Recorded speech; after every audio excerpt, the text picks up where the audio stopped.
All right. We are back. Third episode of 2026. Joined once again by two incredible commentators. They'll be broadcasting this week's Saturday night against men's basketball Saturday night against U of T. Frankie and Tanner. What up, guys? How you guys doing? Pretty good, pretty good. It's nice to be back. Yeah, familiar faces and familiar places, really, or for the viewers at home, familiar voices. So before the start of maybe yesterday, I was telling you guys, it might be a chill episode. We're going to do Laurier Sports, Super Bowl, Olympics, NHL. But then yesterday happened. 12 p.m. Everything came undone. Yeah. And it felt like every league had some major signing or major news. Gavin McKenna had some major news. Oh boy. And it went from a week that felt like anticipation for what was coming next to everything's happening in the now. But, as always, we're going to start off with some Laurier sports, being gold and bold. We got to talk about gold. That's right. And bold. So what do we want to start? I think we got to start women's hockey. I think so too. Major upset this week. Waterloo walks basically across the street. And it's probably the first time all season when you look at the Golden Hawks, they just got beat. The women's team just got plain beat in a crucial game where they looked bad. And Frankie, you were there during another close game during school day. That's right. What are we seeing from this team that seems so dominant through the first maybe 3 or 4 months of the season, and all of a sudden during the most crucial time of the year, they're not looking great? I feel like that was honestly just a one-off game because the Laurier women's team, it's been called the team of destiny by that's the talks I've been hearing around campus, is that this team is the team of destiny because you've got such strong scoring on all 4 lines. You've got a defense that hasn't let much through other than in that Waterloo game. And you have 2 of the greatest goaltenders in OUA history with Sarah Howell and Kayla Renault, who I believe, have not let in double-digit goals all season. I don't know if anyone wants to fact-check me on that, but I know going into the school day game, Sarah Howell had only let in 6 goals all year. She got chased for, I think, 4 against Waterloo, and Yeah. it was not her prime. I think she got 1 against U of T, 4 against Waterloo. Just probably her worst stretch of games, if you really think. Like 1 goal, that's like the most Sarah Howell game. But then it was like 4 goals against Waterloo, and 2 of them were I think all 4 of them she kind of wants back, if you look at it. But it was a lot of goals that she never really allowed during earlier parts of the season, and she just got totally beat by Waterloo. Waterloo looked like a faster team. Like, I was with Mateo Beckles at Beckles Sports. We got shamelessly plug at Beckles Sports. But he was there, and we were just talking about it. It looked like the entire team just got walked. Yeah, Consistently. I think it's a one-off. It's just a bad day. Everybody's allowed a bad day. Everybody's allowed one bad game. This team is still in a playoff spot. They're still first in the OUA West. They're still a good look, number 3 in the country. They're still a good look for the playoffs. I don't think that this Waterloo game is anything to. I won't say completely ignore it, but I won't say the train's fully off the tracks just yet. It's a little bit of a blockage. Yeah, but it kind of makes it tight. Now that Laurier, they look into some difficult games. I believe they play U of T one more time this season, and then they close the season out against Guelph. And Guelph's only 1 point back of them right now. So this could set up, perfect for the OUA's ratings to set up a win in your first place scenario against Guelph. And that loss against Waterloo might play to their detriment come later in the season, because that 1 seed is extremely crucial, especially with the Golden Hawks' chances of winning that Macaw Cup. That's true. Now, kind of to pivot away from women's hockey, because we love those teams so much. Kind of talk about men's hockey, who might be in a different scenario to women's. They just came off a brutal loss, 4-1 to Windsor.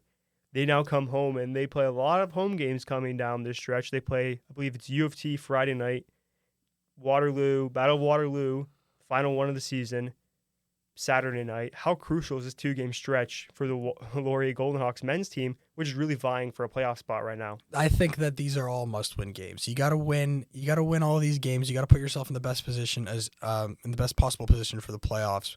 But if you're looking at the Golden Hawks, player that really sticks out to me is, and it's been this way all year, is Lucas Chard. He's just been on it all day. We saw in the game against Western where he had 2 goals in that 4-3 overtime thriller. He had 2 goals, and he was just able to kind of put the team on his back. And I feel like the thing for the Laurier Golden Hawks is they just got to shoot the puck. We got to shoot the puck, and they got to look like they want it. Because sometimes it's just sloppy play after sloppy play, turnover after turnover. You got to like get your head in the game a little bit, pick up your socks, and pound it through if you want to get these must-win points that you need in order to fight for a playoff spot. Yeah, that's kind of like a perfect representation of what the men's team needs, because they're a team that's in a dogfight right now. The OUA, especially the OUA West for men's hockey, madly competitive. There's not many elite teams in that division. There's not many bad teams in that division. And it just seems like it's going to really come down to the final stretch of games where one team might have 2, 3, 4 games over 500. They might be a good team, a few games over 500, and they still might be on the outside looking in. And that's kind of a scary thought for a team that started 6-0, like the men's team. I believe it was 9-3 at one point, and they could be on the outside looking in come season finale. That's right. So kind of another thing, stick to men's sports, basketball. Tanner, you were really kind of involved more with the basketball side. Actually, you and Frankie's going to be calling his first basketball game this Saturday. Guys stepping up clutch for the program. But you guys were kind of surprised when I said to you before we came on live that men's basketball is in a playoff spot. They're on the inside looking it out, and by a wide margin on the inside. They're the 12 seed, 9-10 team. What do we expect from this team? It's a team that not many would think it should be in a playoff spot right now. They've had a lot of good moments throughout this season where they've been incredibly competitive and been able to keep up with a lot of the best teams in the OUA. It's just they have some sloppy moments, especially in the fourth and third quarter, where the game just gets away from them. But I think those moments where they've shown that they can keep up with those teams is why they're in this race still. There's still a few more games left on the season. Hopefully they can come out with some key wins there just to ensure that they stay in the playoffs.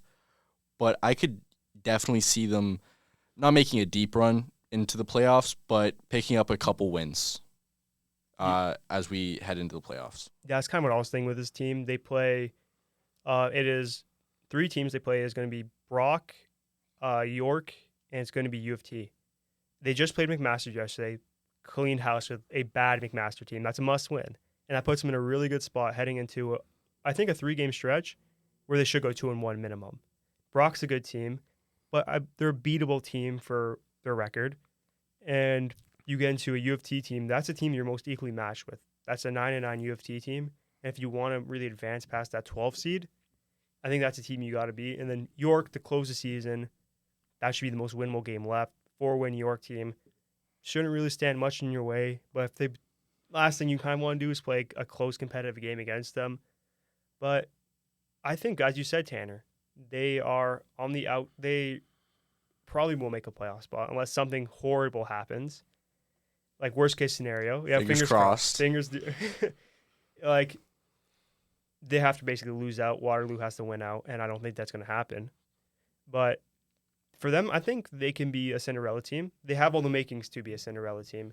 It's just they have to stay consistent, as you said. They cannot play elite in one quarter and then not play basketball the second quarter. Like they have to, because they have the shooters for it. They might not have the size for playoff basketball, but if they can get hot at the right time, I think they can Cinderella run it. Yeah, no, they have elite shooters. They have some guys who are great at rebounding. Aiden Whalen's one of them. They have really good leaders on that team, like Ethan Pasley, who I think can really rally around those rookies on the team, that like Julian Benzongi. Try and keep them in the game and make sure that they're on top of their game throughout all 4 quarters. That's how they're going to win these games. They need to play consistent basketball throughout the entire game. They can't take a moment off the gas. Yeah, foot on the pedal, exactly, because we've seen them time and time. They should be. I feel like they're kind of a better team than the record shows, because they have upset potential. I feel like they've beaten Western twice, even though they definitely blew the first game against Western, or one of the earlier games, 20-point lead. That's going to hurt for a while. But if they can upset a team nationally ranked like Western, I feel like the floor is open for them to do better things come playoff time. And now to kind of pivot away from a lot of hopeful teams to a team that's not so hopeful for the rest of the season. They're out. Women's basketball, they haven't won in forever. It's just, where do you go from a season like this? You just start looking for next season. You need to try and look at the bright moments. Kira Aikman's had some nice moments throughout the season, only being a second year. We still have some time with her. there's been some nice moments from a couple of the different players on the Golden Hawks this year, but I think right now coaching's just looking forward to the girls that we're bringing in next year, trying to like continue to build chemistry around this team and then progress hopefully to a better record next year. Can't get too much worse. Yeah, one would hope. Like I kind of how I see this season for them, the season's over. Especially like when you look at women's basketball, how the playoff format is going to be. There's going to be some not so great teams. I won't say bad. They're a playoff team, but like you're going to see some teams with well under 500 in the playoffs, and for them to still miss it is it's kind of disappointing. But if they win the last maybe 1 or 2 games of the season, and on a positive note, take it to next season and then build, because it seems to be more women's basketball seems to be wide open to get into the dance. Once you're in the dance, you never know what that could happen. You know, I think we have a lot of potential to build upon for next season, but this season's definitely just try and win out if we can. Not too hopeful, but try and win out, get a positive mindset going into next year, and try and come back stronger. Yep, that's the whole point, really. That's, I think, really the only place you can look for women's basketball. That's right. Now, kind of to pivot away, I think kind of talks about some burning news that Frankie has been really wanting to talk about. Big Gavin McKenna. Oh, yeah. Swing. And it was just out of left field. We thought, like, where did that come from? I'm going to be honest with you. I was in my dorm room. I was playing MLB The Show, and I look at my phone and I get a notification. I open it up. It's Instagram, and it says Gavin McKenna has been charged with felony aggravated assault. I'm like, what? And you have a guy who he's putting up 130, 140 points in WHL, goes over to Penn State, absolutely insane recruiting job, by the way. Whoever does that deserves a statue in their name, because whatever. But he had a great game against Michigan State in Beaver Stadium, or whatever it's called, the other day, and then you look, and now he's potentially going to jail for 20 years, and you're like, what the hell happened? So it turns out that they were in a bar, and somebody had insulted his mom, I believe it was. Yeah. It was his mom that they insulted, and he knocked the guy in the jaw, broke it in 3 places, and is facing some pretty hefty consequences. Yeah, that just comes out of left field, because you look at the headlines, it's a lot of big boy legal terms. Yeah. Felony, aggravated assault. Whoa. Like, but will a guy like that really, like, he might be one of the biggest athletes in Pennsylvania right now. With the history of hockey players and legal consequences, I don't know how much jail time he would be facing in reality. Hockey Canada does have a reputation for these legal incidents. Yeah, but then again, he's not with Hockey Canada, is he, right now? But think about Patrick Kane in the 2010s. That's right. Is he the next Patrick Kane? Is that what we're saying? Well, let's not go there. But I do think it'll be a very interesting trial to watch. I'm curious to what his defense will be, because there's no Good Samaritan law in the States. You can't argue that it was in defense of that person, because they don't have that there. Yeah. So I'm very curious to see what the McKenna lawyers come up with. He's gonna have good lawyers. He better have good lawyers. I think it'll be a couple $100,000 being sent out to the victim, and just being like, we'll push this aside. I think so. Yeah, but I'm just waiting for that 240p bar fight video. Bar fight video with the CCTV footage. I can't wait to see Gavin just clock this dude. I hope his jaw in 3 places. That's like not easy to do. Did you see like on his recent post, his team has deleted it. I think it was Luke Misa, Steelers legend, and they just had like Conor McGregor gifs in the comments. It was no. Like, that's when you think, oh man, like, is he in the right now? You're looking at it. Oh, what are we doing here? Like, no, those boys should have thought that one through a little bit more before hitting post. A little bit. Those and boys then are not he PR clicked trained. post. Yeah, those boys are not PR trained, but they kind of pivot away from Team Canada's negatives to the Olympics. Those are tomorrow. Team Canada's, they're going to be there. The best of the best NHL competition, Olympic hockey. Hey. Who's better? Bedard. I think Bedard should be on that team. But over who? Tom Wilson. Do you think for Olympic hockey, especially against this American team who's going to be playing a very tough, gritty style of hockey, do you think Connor Bedard is the right choice? You put him on a line with big dudes. I don't know. What do you want me to say? What do you want me to say? No, I just want your opinion You here. think 37-year-old Drew Doughty is going to be able to keep up with the average age of the U.S. team being like 27? No, 100%. Drew Doughty is a ridiculous pick. The fact that he's on that team, I don't understand. But I see the direction that they were going with this Canadian team, especially with how they have performed in the World Juniors, where it's a lot of just skill guys. And now they're looking for a team that's a lot bigger, a lot stronger, a lot meaner, who's going to try and put guys into the boards. And I think hopefully it goes well, but it's definitely a lot different of a direction than what we've seen with the Canadian World Juniors teams recently. I think so too. But the thing is, right, you mentioned getting bigger, getting heavier, but you're also getting slower. That's your problem. And you've got teams like Finland and Sweden and even Czechia who are fast. They move the puck like you can't even see it when you're watching TV because they're quick with it. And you got to be able to have, yes, the physical part of the game, but you got to be able to have that hockey sense to realize, okay, when's the right time to make a hit?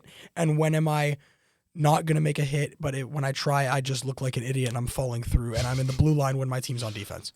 I think a lot that has to do with like the ice size we're talking about now. Like that, everyone's seen the Milan renderings. Like it's small, and we have these big boys like Tom Wilson. They're gonna be taking up a lot of ice. Sam Bennett's on the roster now after Anthony Citarelli goes down with an injury. You have a lot of big boys. Like McKinnon is a power skater, but he's a big boy. Yeah, Crosby can play well. McKinnon can throw his body around. That is, I mean, we all knew he was going to be on the team, but that is a phenomenal pick. Yeah, there was no question. There was no doubt about that at all. Sidney Crosby, McDavid, and McKinnon were everybody knew. Yeah, but what do you think that first line's going to be? Just total overload. Like I could see Celebrini catching first line minutes. I think so. He's gonna play alongside Crosby. He's gonna play. It's gonna be Crosby middle, Celebrini on the left, and then I'm thinking McKinnon on the right. That's because they just feed him the puck. I think it might be I think the second line. I think I'll put McDavid on the first line. Like McDavid's a center. McDavid doesn't play the wing. I think he's never played the wing. I think he hasn't played the wing since he was was in the Marlboros when he was. But you're not 13 years old. Are you putting McDavid on your second line center? Yeah. Whoa. I think so. I'm not messing with his ability to read the ice and read the game that only a center can do. I'm not messing with that. No. I 100% agree. I'm just saying I think Crosby is going to be put as a second line center before McDavid's put as a second line center. That's like putting that's the modern day Wayne Gretzky for McDavid talent wise. Best player in the world. You can't put that on the second line. Yeah, but can you doubt Captain Canada and his experience? Captain Canada's 38 years old. Hey, he's playing like he's 22 right now. So is Brad Marchand. Okay, we don't talk about Brad Marchand. Not a Brad Marchand fan? Not at all. I mean, okay, he's the type of guy that you hate him when he's not on your team, but when he's on your team, he's the best player in the world. 100%.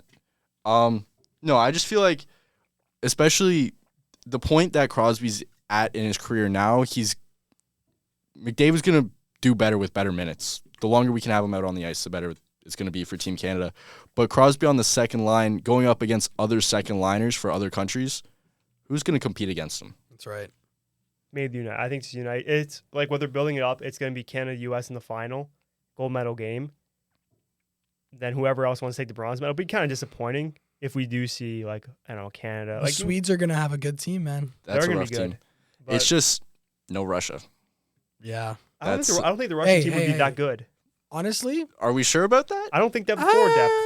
They don't have the depth. No, he's right. They don't have the depth. They don't have the depth, but just they have Ovechkin and Panarin on one line. Yeah, the scoring pressure that team would have and their goaltending is it's out of this world. Their defense is horrible though. Like you've seen the mock-ups. Like it's just a bunch of guys with Ov as last name, like Provorov's, I just think a team like that you can't count them out. I think that'd be a phenomenal bronze medal game. Like Sweden Russia would probably be your bronze medal game. Yeah, but you can't forget Sweden with the ultimate call up of Toronto Maple Leafs legend Pontus Holmgren on your Olympic roster. When I first saw that, I'm like, how has he done that? I did not think he was Olympic worthy, but come on, he's a Leafs legend. You got to put him there. As a Sharks fan, him making over William Eklund was disgusting to me. Holmberg's got the experience. Is Ponta's homework on the NHL roster right now? He's on the Lightning. He's on the Lightning? Yeah. I don't keep up with Lightning. He's on their fourth line. He's a penalty kill wizard, man. Oh, man. Two-way forwards. Yeah. I mean, it's the name of the game. Well, yeah, you can see with a lot of these countries, their lineups, there's a lot of two-way guys. There's, like, especially the bottom lines, it's a lot of guys on NHL rosters who maybe not top six, but they're just two-way, like, they're going to kill the penalty. They're going to grind it out. They're that guy that you put on defense during the power play. Yeah, it seems like a lot of, like, how much influence did Don Cherry have on these guys? Like, how on these, like, roster, like, these are, like, all, like, hey, these are guys that play the game proper, two-way forwards. Both sides of the game. 200-foot hockey. Exactly. That's how it is, man. It's not necessarily 200 feet in the Olympics. But Hey, he might be old and senile, but he was right about that. William Nylander. Oh, man. All right. So let's we've gone the Don Chair. We got to move on. So let's talk a little bit Maple Leafs. Even though me and Tanner are Leafs fans, it feels like one week makes a big difference for the Maple Leafs. Yeah, like after beating we won a game playing the parade. After beating the two worst teams in the Western Conference and playing the parade, the inconsistent Edmonton Oilers. It's all of a sudden back to buying for the Maple Leafs. So, like, I still don't think this team is buying. I don't think so. And if Treliving buys at the deadline, his head will be on a silver platter at the top of the CN Tower. Because there's no way you can look at how the Leafs have been playing and say, oh, yes, we're going to trade away our draft capital that we already have none of and trade away our prospects that we already have none of. Like, what can the Leafs possibly give up? Ben Danford, Oshawa General's legend. Yeah, so he's kind of the future of our defense. That guy's horrible. I don't know if he's like. I know. He's great player when he's got guys around him. He's a big guy. He's a stay-at-home guy. He would have been amazing 15 years ago, but in this game, you need. I think still trading away Rasmus Sandin is the worst mistake the Leafs ever made. That was a crazy choice. Because a worst trade the Leafs ever made. Rasmus Sandin. No. Maybe not worst trade. In the modern era. In recent years, the Rasmus Sandin trade because I loved Rasmus Sandin as a player. He was a great puck-moving defenseman. He could generate offensive chances, and the best thing is he knew how to play defense. I still think the Fraser Mitten first overall pick, that's going to be like... That's pretty bad, too. I think that's the word. I think that's... Brendan Carlo has the body of a twig you find in the forest, and you step on it, and it breaks, and you get eaten by a bear. That's Brendan Carlo. I don't know how to follow that one. I was looking at you. I was hoping you were going to follow it, but... that one takes the cake there. I think this team is just missing a lot of... You need guys who really care about winning, and you need guys who are going to move the puck, who are going to play physical and be fast, and it's kind of like the Maple Leafs retirement home right now. The Leafs are probably one of the oldest, but the heaviest team in the NFL with an average weight of around 230 pounds. It's a crazy statistic, but it's true. They're old, they're slow, and they can't move. It's like they completely flipped the switch on like the 2018-2019 Leafs, where it was young, they were fast, and they could score and skate circles. Because all those guys are older now. Well, yeah, no, but they completely switched it to let's not stay fast. Let's not stay strong. Let's hit everybody. Let's hit everybody. Let's miss our hits. Let's give up wide open shots. Let's let people right into the center ice. Let's forget how to play defense. Yeah. Ryan Reeves, 3 years. That's what. Don't bring that up. Don't bring that up. He's a wonder for the I feel like, honestly, I could probably do a better job in my NHL 25 franchise mode than Brad Treliving is doing right now. I can't even lie. Brad Treliving's made the Maple Leafs an ugly destination for like all teams. It's just who wants to play in the media? Who wants to play in Toronto media? I think that's a major I blame issue. the suits. I think everything about Toronto is to blame there. It's the media, it's the fans, it's just a toxic hockey culture in Toronto now. And it sucks. It sucks because when I was a kid, the Maple Leafs were horrible, but you still loved going to a game. They were so bad back in like 2012 and 2013, but those were the most fun teams to watch because you got guys that probably shouldn't be on an NHL roster playing high minutes, like guys like Grabowski and like Joffrey Lupul. What the hell happened to that guy? Yeah, I have 2 jerseys of that guy in my room. He was my favorite player when I was a kid. I love Joffrey Lupul. Joffrey Lupul might be the pull of the day. I can't lie. He's on Robidahl Island. Even Phil Kessel on that early Leafs team. Right. That was a fun guy to watch. He was always fun to watch. Captain Dion Phaneuf. Yeah. Captain Pylon. Fit right in for this modern Maple Leafs team. Yeah, no. This Leafs team, it's sad to say because I live in Toronto, so I've always watched a lot of Leafs games, even though I'm not a Leafs fan. But it's kind of sad to see this era of the Leafs kind of come to an end. You can see the writing on the wall. It's about time to start turning things around and thinking about Nylander might have to be going soon, or Matthews. You might have to start flipping these guys. But you just signed Nylander to that huge extension. No team's going to want to eat up that contract. Brad Treliving is simply the worst GM in the NHL. Honestly, I think there could have been worse picks in that spot, but he was pretty bad. He's run the Calgary Flames into the ground, and he's currently running the Toronto Maple Leafs into the ground. The best move that Brad Treliving has made in his last 2 GM tenures was bringing in Nazem Kadri for Calgary. That's probably the best move he's made, because he's a great veteran influence on that team, and he's doing the stuff that he should have been doing in Toronto. And then immediately got rid of Gaudreau and Tkachuk. Yeah. So built the Panthers dynasty from Calgary. Yep, that's true. Yeah, it's just. But hey, you got Jonathan Huberdeau. What a contract from that guy, and he's been one of the worst deals of all time. Ooh. Yeah. So. Bunions. Yeah, I don't know. It's Treliving. Berube's system just does not work with this team. I think since Berube had that accident, he just forgot how to coach hockey. Do you see this star on that guy? with the gym meter. equipment. He's got the panic meter. What was he doing in the gym? Somebody hit him. With a dumdumbbell. Massive dumbbell. Somebody grabbed a 40-pound dumbbell and whacked the dude over the head. I swear. How do you even drop it on your I'm just thinking what Nothing. exercise could he possibly have been doing? This is I have no idea. Because it's a round scar. Like maybe you dumbbell press, but flat, and then he dropped the plate on his head. It's like somebody hit him with something. I don't think Craig's doing that heavy a weight too. Craig's an older guy. I don't know. Oh man. So kind of like the move from NHL, because a lot of hockey gonna come our way in the next. A lot of hockey. Yep. The NBA kind of had their own little meltdown. I'd say meltdown because what happened yesterday? I feel like every big name from 2018 got moved yesterday. Guys, Chris Paul to the Raptors. Guys, playing the parade. About to get waived. Let's make that clear. Chris Paul is about to be getting waived. We're going to win the league with Chris Paul, with 41-year-old Chris Paul. He's going to win his ring with Toronto. That's kind of like Carey Price to the Sharks. That's the type of move. Yeah, that was just, we need to get rid of salary cap. He's gone. Sorry. That's so true. With the Raptors, I am incredibly disappointed. We traded for Trace Jackson Davis from the Golden State Warriors. While we were looking for a big center, we got a 6'9", I think 230-pound center. Not exactly the pickup you're looking for this Raptors team. Could have traded back for Chris Boucher. Honestly, at this point, anything could have been better. But there were a lot of other teams that made some really big moves. The Jazz, very big moves, acquiring Jaren Jackson Jr. That was really solid. The Cavs are looking nice after picking up James Harden. I think he's a good replacement for Garland. Garland's a great player, but James Harden's going to be giving you 10 assists a night. But my question is, where do you put? Do you stick Harden at the shooting guard, or do you move Donovan Mitchell? No, Harden's a point guard. Okay, so then you got to move Donovan Mitchell. To shooting guard? Yeah, he'll play 2. He's been playing 2 for a while. Oh.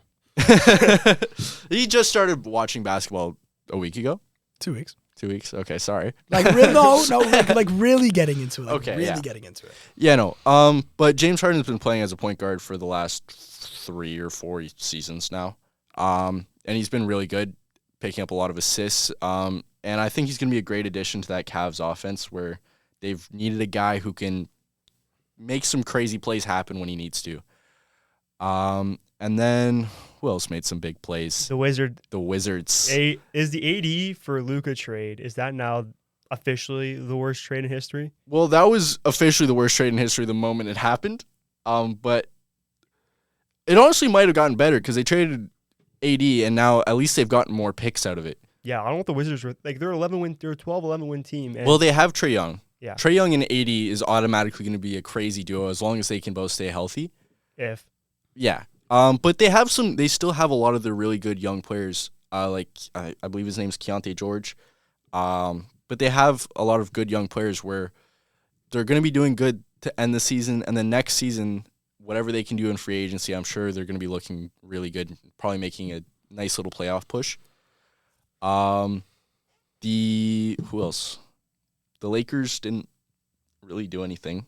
The Warriors made. What do you think about that Warriors trade for Kitsnap Porzingis? I don't even know how to say Tingus Pingus. The Warriors needed something to happen. They needed to get rid of Jonathan Kuminga. There's been a lot of talk over the last 2 seasons about him not being happy with his role with the Warriors. So it's nice to see him finally get to go somewhere. Hopefully he can do something on his new team. But Curry finally, for the first time in his career, gets a really big center, at least since Andrew Bogut. And he can shoot the three really well. He's probably one of the best three-point shooting centers in the league. So it'll be interesting to see maybe a new splash brother for Curry. But Curry, Butler, Draymond, and Kristaps Porzingis is going to be fun to watch. Should be. Maybe we that can. would be really. That's I'm giggling here in that lineup. I can't even lie to you. Giggling. I don't know, man. It seemed was dead funny. silent. It was funny. I'm giggling right now. Okay. I don't know if I want to see another Warriors run. But I mean, Curry's a fun player to watch, so I'm not upset if they have a good team to surround him with. But I'm still excited about this Mavericks team with Cooper Flagg. He has been lighting it up recently. His only real threat to his rookie of the year is Con Knerpel for the Charlotte Hornets, who's also been lighting up from 3. But it seems like he's just running away from this. He's been playing elite defense. He's been averaging 30 over his last couple games. He scored 40 4 games ago, just playing unreal. Yeah, he has been. But what do you think about Jared McCain to the Evil Empire in OKC? To the Evil Empire For nothing. Yeah, it's for just scraps. It's just they can't keep getting away with this. Like Jared McCain, if you asked me 2 years ago, I thought he would be in the future of the 76ers. And now he's joining a superpower. God, I feel like with his injury and the limited minutes he's been getting this year, it's just like you got to move him. I see why the Sixers moved him. He got injured, wasn't playing that well when he came back. He even played some minutes in the G League. But they have Tyrese Maxey, who's incredible. They have VJ Edgecombe, who's been proving himself recently why he was such a high pick. He's been playing elite. So it was a tough situation for Jared McCain to be in. And if I want to be honest, it's a tougher situation now in OKC. He's behind some elite guards. He's going to be coming off the bench. He's going to be fighting for minutes, especially with Alex Caruso, who's one of the best 6 men in the league. But Shea was recently injured, so it looks like Jared McCain's going to be one of the top guards coming off the bench for OKC for these couple games. But it's a solid pickup. Great scoring off the bench for OKC. He can play all right defense. He can shoot pretty well, which is what OKC have been missing. But it's just and they didn't give up really anything for him. You don't really have to give up. Like, if it was 2 years ago, Jared McCain, you have to give up everything. But it's not the same player. It's a player that, unfortunately, isn't who they used to be. And it's just, OKC gets more scary. The thing is, I wouldn't even say he's not the player he used to be. I think he got injured, and he just never really got a chance again to prove himself. He was playing limited minutes the entire time, and they had other guys to look to. But with this OKC team, I think with so much pressure off him, there's so many other guys on this team that can score. He's going to be, especially right now with Shea out, he's going to be given some okay minutes. He can prove himself again, hopefully put up some good numbers, and either leave in the summer, get traded somewhere else, and OKC gets a big return for him for a little rental for this year, or he stays in OKC and he proves himself as one of the best bench players in the league. I think it's best case scenario for him to really sit back there on a good team. He can come prove himself in some limited minutes, gain some confidence on a good team. Once again, it's OKC. this team is, in my opinion, the obvious favorite to win it all. That's it. Again, I don't think that's really it's not a hot take. That's probably one of the most coldest takes I'm probably going to say all today. Yeah. But I think it's the best way to increase your value, especially as a young player. Get in a good team, play your role properly, and then hope someone in free agency, like one of those teams that love to throw money at like a player, that, and hopefully he can secure a bag that way.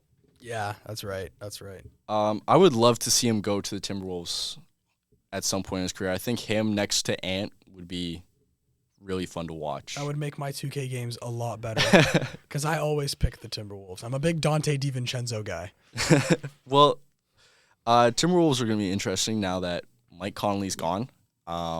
They also... Rob Dillingham's also gone. Who's playing point guard for the Timberwolves? Dante DiVincenzo. Dante DiVincenzo, and then they got you need. Ayo Dosunmu from the Bulls. It just doesn't... It looked like they were preparing for the Giannis trade. It looked like they were getting ready for it, and it didn't happen. And now they're kind of just stuck in this weird situation where they're just worse. They're simply just worse than before the trade deadline.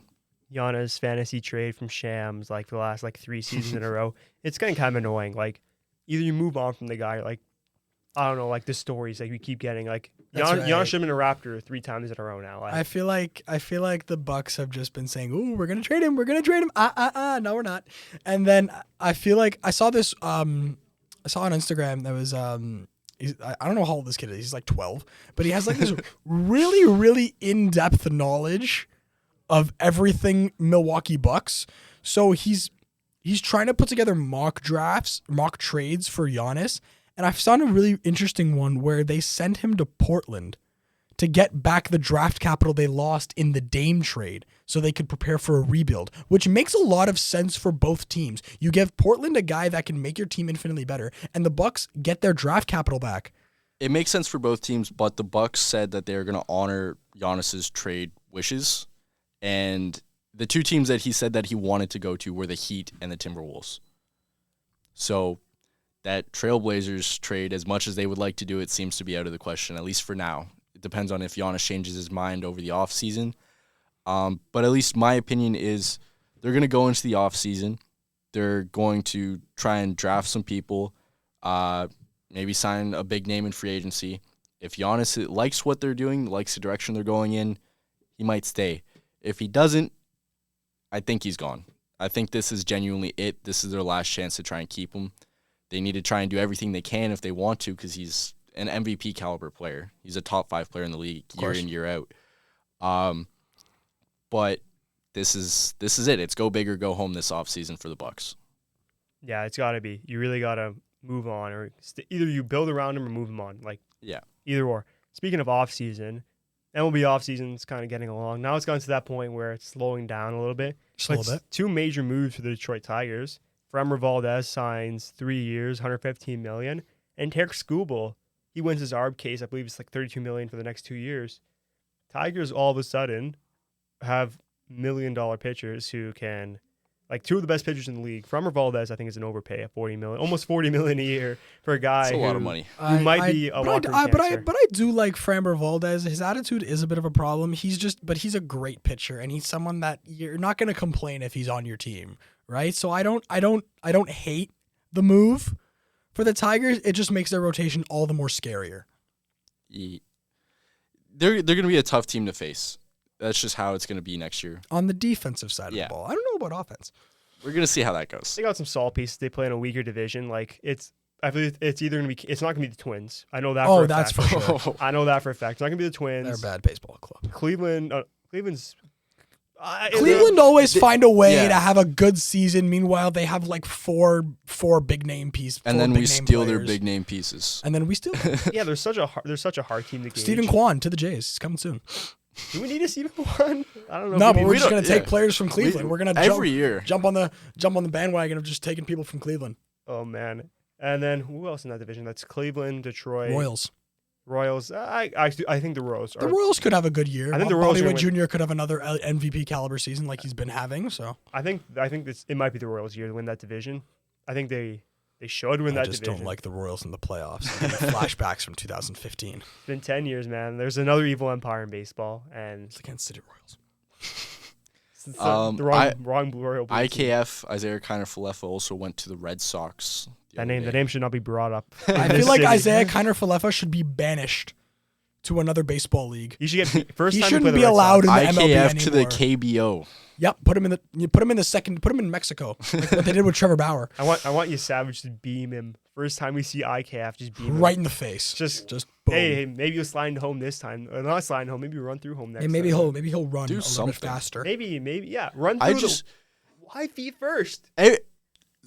You could be like little league, 8 years old. Your coach tells you feet first is not the quickest way to get to the base. Not even sliding. Like that's in that situation. You're basically running. Yeah, through. either run through or dive head first. It's the World Series. What are you scared about?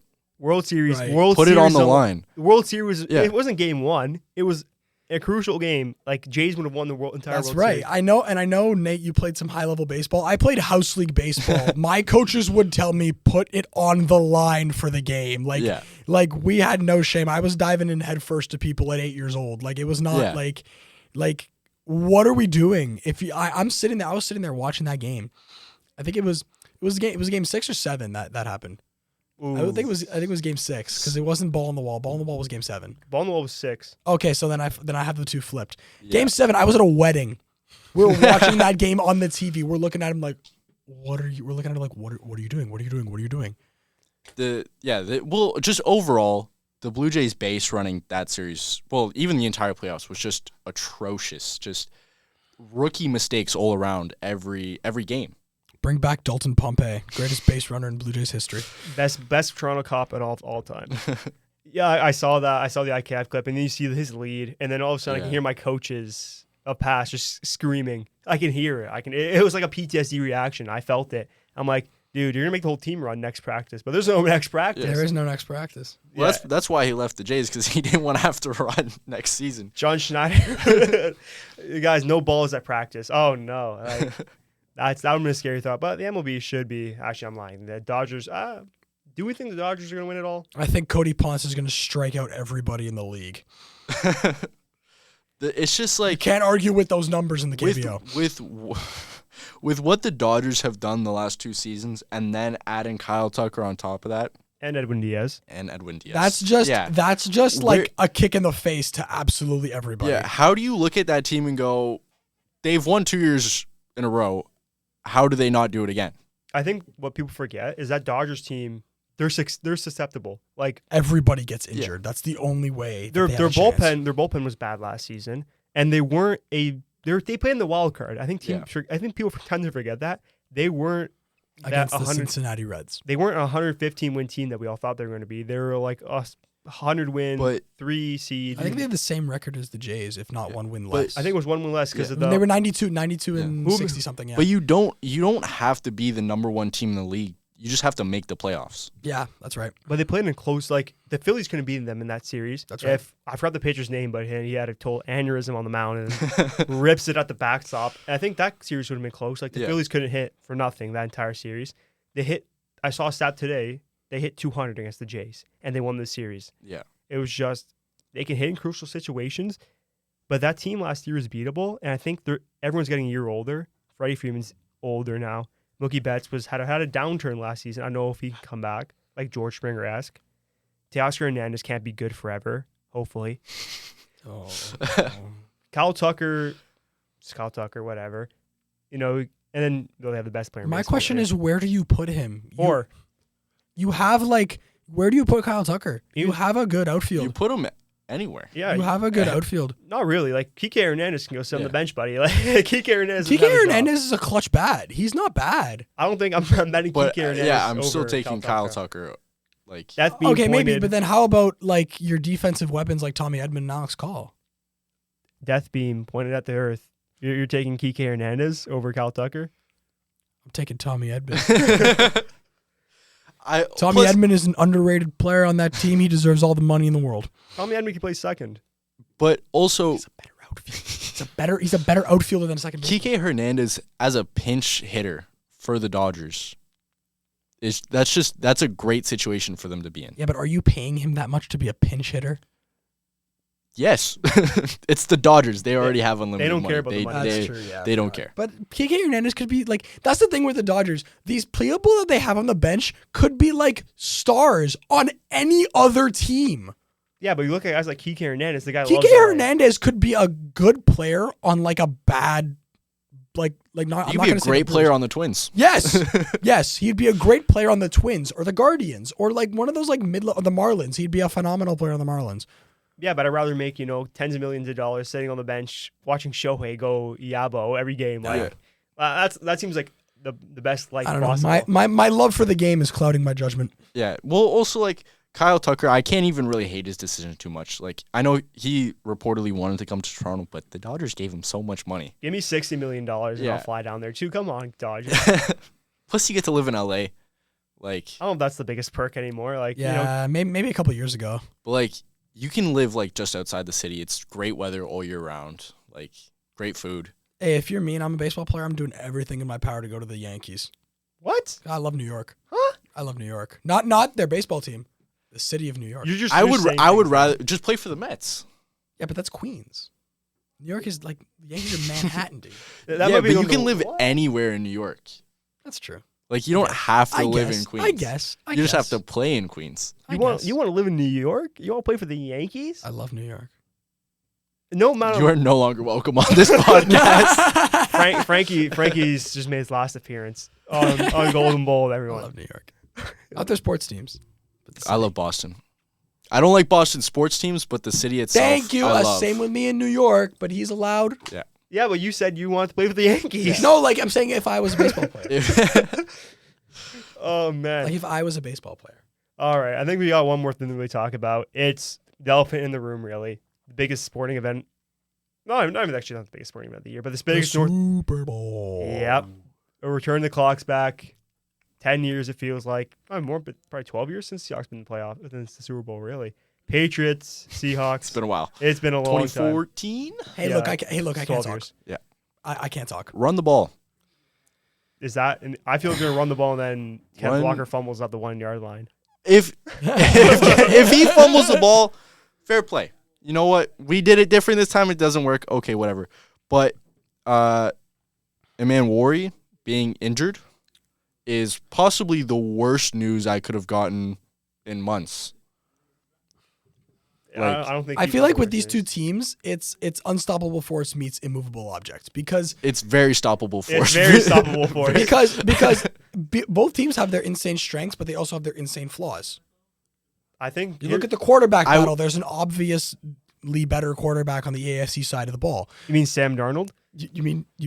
Are we serious right now? Drake May has been horrible all playoffs. We're thinking Sam Darnold. Sam Darnold when the lights shine too bright. For Sam an Darnold. alleged MVP candidate in Drake May, he has had a horrible playoff You run. think he's worse than Sam Darnold? Right now, if we're talking right now, give me Sam Darnold over Drake May. Drake May almost lost to Jared Stidham. First of all, give me Josh Allen over both of them. And Josh turned the ball over 4 times. The Broncos defense is elite and it's been elite. Yes. That's why he struggled so much. Not because Jared Stidham is a better quarterback. The Broncos defense it's not like the Texans defense. I mean, to be totally honest with you, I think it's better than Texas. The Broncos defense is better. Both really great good. defenses, but Broncos was better. It's really good, but your supposed 100%. MVP candidate can't score. Like, if Jared Stidham doesn't Jared Stidham himself all over the field and turn the ball over at the 10-yard line, because like poor guy, cut him some slack. It was his first NFL start. He's an NFL caliber quarterback. It's like his second NFL start. He played a game for the Raiders in like 2020. So he was Tom Brady's protege. I would expect him to put up more than like 2 drives, and he was killing me the entire game. I'd cut Mr. Stidham some slack. I cut Mr. Stidham slack. I threw a duck to end the game. Not his brightest moment at the end of the game. That's like his only moment. Yeah, okay, but I still think you can't blame him there. It's his first game to start in years. He's going up against the Patriots, who are an incredible team. They're going to the Super Bowl for a reason. He's not being put into an easy situation here. I mean, like, come on, man. I'm not, you obviously know where I'm coming from here, but like, That's such a waste of a defense.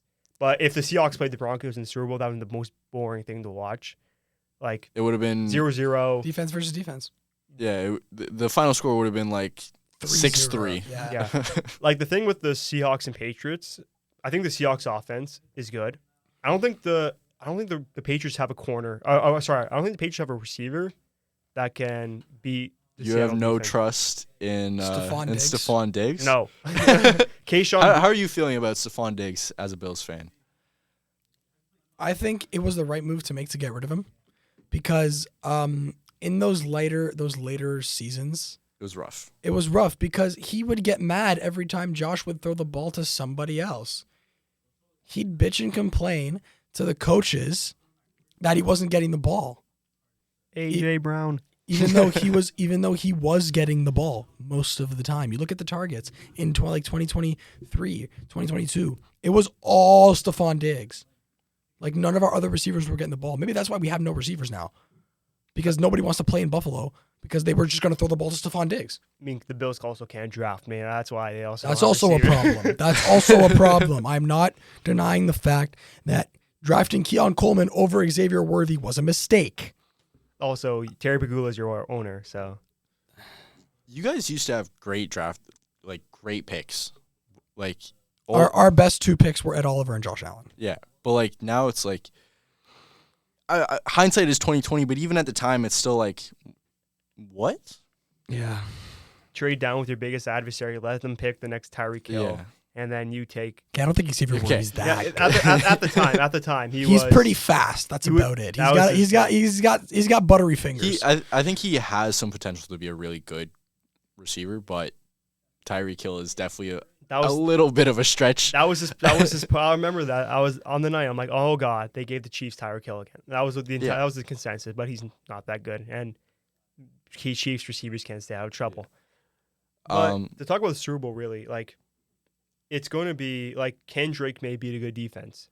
He's beaten 3 good defenses, maybe not on the back of himself, but it's a Seahawks defense that's been. It's the daunting. Seahawks. It's the Seahawks game to lose. Yeah. And I think a lot of this is going to be, can JSN make those big plays that he's been able to make these playoffs? I don't think this has to be a JSN game. The Seahawks, I think, have enough weapons where if it's going to be Sam Darnold, like it's all going to come down to Sam. Will the Darnold. lights shine too bright I know for he's Mr. Darnold? I know he's gingery, like he can't get burnt by these lights. They've never shined brighter than this moment here. Exactly, like you have the unlimited amount of talent. Like you have 3 receivers that can be a wide receiver 1 in Buffalo. You have JSN, you have Cooper Kupp, and you have Rashid Shaheed. Like all 3 of those guys can be 1s in Buffalo. Although all 3 of those guys can be 1s in a few other places too. But It's not just Buffalo with receiver problems, guys. it's a lot of You guys just have Buffalo. yeah. It's a lot of Buffalo. But Sam Darnold is giving me Oklahoma State against TCU down by like 48, and the quarterback's hands are shaking violently. That's the vibe I'm getting from Sam Stadium Darnold pressure's right maxed out right now. now. Yeah. Stadium pressure, and Mo Bamba is playing throughout the stadium. I don't know. Like with Sam Darnold, it's can he perform? If he does, if he's average, it's lights out for the Patriots. Yeah, he doesn't even have to be elite in this game. He just has to be good. Yeah, he doesn't have to be good. He has to be average. Like you have enough weapons, you have the running game, you have the defense. If you can score, I think 24 points, lights out for the Patriots. We got score predictions. Score predictions before we wrap Score it up. predictions? I'm gonna go with Patrick Surtain made a score prediction. I'm gonna go right off that 35-7 35-7. Seahawks. I think the Patriots are gonna get absolutely slaughtered. I am a Seahawks fan. That is absurd. I think the Pats are gonna get slaughtered. No, the Pats are going to be putting up, I'm thinking, at least 17 points. They haven't put up 17 points. They actually have. But I'm thinking 27-24 in favor of the Seahawks. Close game. close. I'm thinking close game. I can see that. Playoffs have all been, most of the playoff games have been close all year. So Yeah. I'm thinking Except for the Seahawks game against the 49ers. Yeah, except for that game. I'm thinking it's going to be remnants of Packers Bears into the Super Bowl. Tanner, what do you think? You're the Seahawks. You're the bias here. I honestly, I have to agree with Frankie there. I think it's going to be a close game. I think it's really going to come down to the Seahawks defense, how much and how Drake May performs against them. I think he's going to do well. I think Warrior being hurt is a big blow to the Seahawks defense. And obviously seeing how they deal with that is going to be interesting. But we'll see if Drake May is an MVP caliber quarterback here. I don't think Drake May is an MVP. I think it's Stafford, I don't think he is, but he's right behind him. He should be. But he has to prove himself. He has to show that regular season performance, regular season Drake May. If he shows up, we're going to have a close game. That's right. But he hasn't shown up all during the playoffs. But, it's going to be a big week of sports. Olympics, Super Bowl. I'd like to thank Frankie. I'd like to thank Tanner. Once again, you guys, incredible analysis on everything sports here. And I think that'll do it for the third episode of 2026 for Golden Bold. I'm Nathan Pagliaroli, and I'm signing out. Yes. All right. No, is that on? We're good. We can edit that out anyways.